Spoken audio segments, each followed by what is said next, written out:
പഴക്കമുള്ള ക്ഷേത്രമാണ്. ഇത് ശ്രീധർമ്മശാസ്ത്ര നവഗ്രഹ ക്ഷേത്രം. ഇത് അയ്യപ്പനാണ് ഇവിടുത്തെ മെയിൻ പ്രതിഷ്ഠ. നവഗ്രഹ ക്ഷേത്രമാണ്. ഇവിടുത്തെ പൂജകളും കാര്യങ്ങളും എന്നും നവഗ്രഹ പൂജകളുണ്ട്. അതുകൂടാണ്ട് മണ്ഡലകാലത്ത് ഇവിടെ അഷ്ടാഭിഷേകം എന്നും 6:30 മണിക്ക് അഷ്ടാഭിഷേകം ഉണ്ടായിരിക്കും.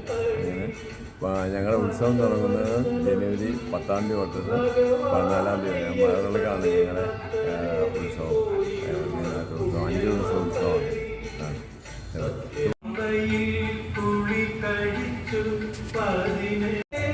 ജനുവരി 9, 10, 11, 12, 14 14-ാം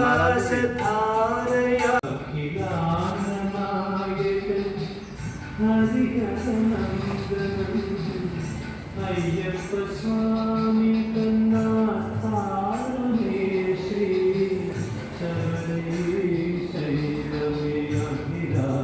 ശൈലമേ മലയാചലത്തിലെ സഞ്ജയങ്ങൾ ദിവ്യകാലങ്ങൾ ചാത്തിയിടും സ്വ